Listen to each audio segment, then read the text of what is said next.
Hello, my friends. This is Chad Calek. Welcome to episode number 9 of the In a Crowded Room podcast. Where today we're going to be talking about the secret psychokinetic ability. And the reason this is on my mind is I was actually last week, I was doing an inventory of our DVDs. And I came across a couple Blood Red Sky DVDs, which I thought we were out of, which it was cool to find them. So, by the way, I put them up on the site. I signed them and put them up. So I think there's probably 7 or 8 left. There was a dozen initially. But it got me thinking about that whole experience of A Blood Red Sky. And the whole film was about psychokinetic ability. Is it real? The secret. Do we create our own future? And out of all the films that I've made, it's the one that stands out as by far the most unique. There's kind of a chronological order, intentionally, if you look at my films. There's definitely a start and a direction that I'm going. And the one that really kind of stands out as its own kind of universe is A Blood Red Sky. And to this day, it's my favorite film. I love it so much.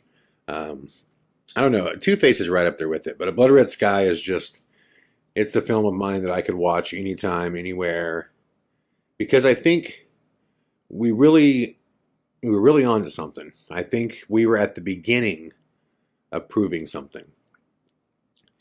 So where did this idea come from? This A Blood Red Sky, making an entire film about psychokinetic ability. Well, if you haven't seen A Blood Red Sky, the basis of it, in a nutshell, is we go to Chillingham Castle in Northumberland, England, and it's supposedly the most haunted place on earth. And we do a series of ghost hunts that are solo. And each person that goes in is in a different mind state. One's sleep deprivation, one is sensory aggravation, one is chemical alteration, and I went through completely normal and well-rested as the control. And I'll get back to it later as to what happened, but that was kind of the crux of the whole film. We wanted to see if our mind states had an effect on the reality that we experienced. But where this whole idea came from, there were a lot of things that kind of, I guess, made me want to go down this road, but the initial seed, the first seed, actually came from my my final baseball game of my senior year. Now, I was a pretty good athlete in high school. I was a good linebacker. I was a good quarterback. I was, good at track. I threw the shot put in the discus. I was all state in that, but I wasn't like the best. Same thing with football. I was decent, but I wasn't like the best. But the one sport that I excelled at the most, that I knew I was better than most, was baseball. Loved it, played it my entire life, grew up in Alvin, Texas, went to school with Nolan Ryan's kids. Nolan Ryan was my Pee-wee coach, played it year-round, because in Texas, you don't ever stop playing baseball. There's winter leagues and summer leagues. So by the time I got to Iowa, I had just played twice as much baseball as everybody else, because I was playing it year-round since I was, 3-4 years old. From the T-ball leagues. I mean, they started me young down in Texas. And so it was my sport.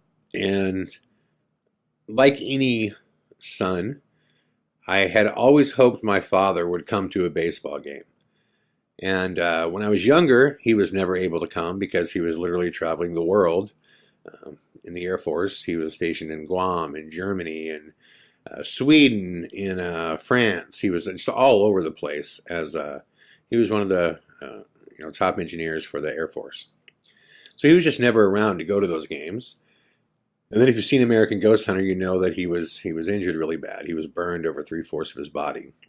So once he healed, and to be honest, you never really heal from that injury, to sit on bleachers was uncomfortable for him. He couldn't sweat in the heat because the scar tissue as well. So his internal body temperature would go through the roof on a hot day. And so he never got the chance to see me, play a baseball game until my final home game of my senior year. Now, throughout the entire season, I had struck out one time. Once. That was it. I was not somebody you could strike out. I could always just hit, And the guy that struck me out, I can honestly say this, it wasn't his pitch, it was my over aggression. This guy threw a changeup right down the middle, and I tried to knock the cover off the thing and overswung. But so my dad comes to the final game, and I'm thinking this is going to be so awesome. My dad's here. I mean, I felt great. Physically, I felt great. I had plenty of sleep, ate well. I really watched, what I ate back then to make sure I had energy. I had a killer batting practice. Everything was perfect. I felt amazing. And I just felt like this is going to be an awesome game. I can't wait. And the first time I get up to the plate, I strike out. I'm like, what is going on? And I don't know what happened. I swung and I couldn't connect. And I was kind of freaked out. I was like, what? I can't even pinpoint what I did wrong. I couldn't touch the ball. And it's not like the pitcher was throwing like crazy breaking stuff or anything. I just missed. It was just a poor at bat. So I strike out and I kind of look up the hill and I'm going, God, this is just gutting me that, my dad finally comes to a game and he saw me strike out. So the third inning comes around, I get back up, a strikeout. Didn't even come close, not even so much as a foul ball. I mean, it was just total strikeout, didn't touch the ball, still can't figure out what I'm doing wrong. I'm freaking out inside. I'm just like, what is going on? My coach pulls me aside and he's like, you all right? You feeling okay? And I'm like, yeah, I don't know what's going on. I don't know what's going on. So third at bat, I get up, completely strike out. Again, not so much as a foul ball. I mean, just whiff like crazy. And I am so freaking depressed. I am just like, what is going on? My dad came out and he hasn't seen me hit the ball one time. Not one time. So my final at bat, barely, I get up and I'm actually fourth in the lineup. And thankfully, there was 2 outs, and then the guy in front of me, my buddy Marty, got a single, and it got me up to hit one more time. We were already pretty out of the game, if I remember correctly. We were a good 5-6 runs down. I mean, that's not out of the game, but in baseball, that's hard to overcome. And I'm just thinking, well, here it is, last at bat. Here's my dad. He's seen me do nothing but strike out. And I stepped in the box, and I don't know what happened, but something happened. I remember definitely kind of taking a deep breath and being like, just relax a little bit. Don't try too hard. Just let it happen, But I remember the ball coming off the pitcher's hand. I remember it. But something took over. Just something happened. And the next thing I know, I'm rounding first base, and I had hit a 400-foot home run. And when it happened, it really was like something took over. Something stronger than me. It just happened. And I remember thinking about that as I rounded the bases. Like, what just happened? What just happened? I would love to take credit for you and tell you that I just bared down and I knew it was the last at bat. It's the last time my dad would ever see me play. And it was more than that. Something happened. Something took over and willed that future to happen. It was like I subconsciously willed it to happen. And years later, I read about psychokinetic ability. And I remember thinking, was that what happened? Is that what this is? The mind's ability to make things happen, to move objects, to alter reality. And there were other times in my life where I felt like that happened, where I needed an outcome, I desired an outcome, and that was the outcome, no matter what the odds were against that outcome happening. So when I heard about the book, The Secret, and the whole concept of, putting things out there into the universe and, letting them come back to you, I remember thinking that there might be something to this. there might really be something to this. What if we are the true masters of our domain? What if that is the whole point of having free will? To choose the outcomes that we want to exist within, that we want to experience, that we want to make happen. So that's what A Blood Red Sky was about. And I remember getting to Chillingham Castle and being terrified about making A Blood Red Sky, because I'm like, what if we get to the end of this and nothing happens? And nothing points towards our minds creating a future that we exist within. But it happened. That film, above all other films that I've made, was the easiest edit I've ever done, because it was just cutting in chronological order. I don't want to spoil the whole thing, but what I can tell you is each person's outcome, each person that went inside alone to do their solo investigation, what they desired the most became not only their reality, but the reality of anybody observing them. Now that might sound crazy to you. You might go, come on, dude. Watch it. Watch it.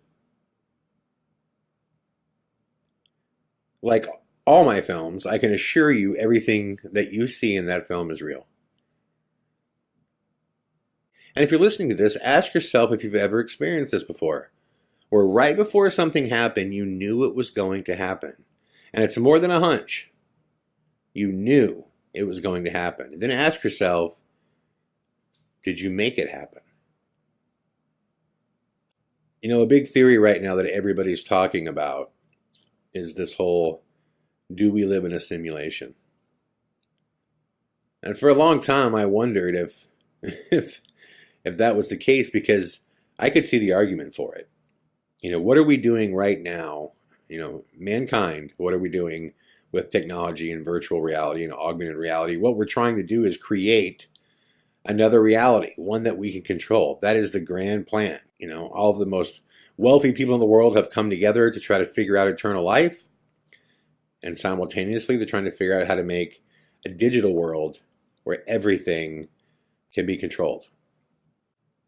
You know, they're taking a practical approach to it. So when I heard that, you know, this whole idea that we might live, all of us, that we might live inside of a simulation, kind of freaked me out, because I started thinking, I wonder if that's what that feeling is, that psychokinetic feeling, or basically the outcome that you want. You know, somehow you write the code, you know.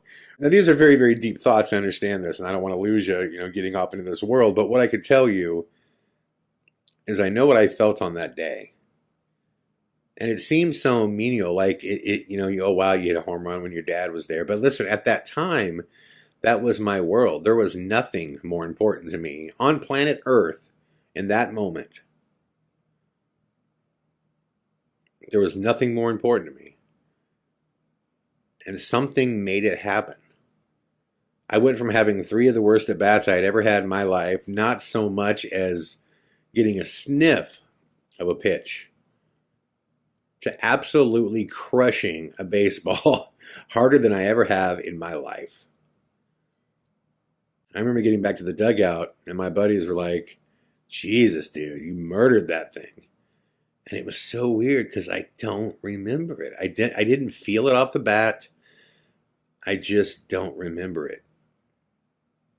Now, the one argument you can make is just that, look, random things happen in the world all the time, man, and you're just applying, you know, you got excited in a moment, and when people get excited, they sometimes lose track of detail, and their mind goes in a million places, and that's what happened.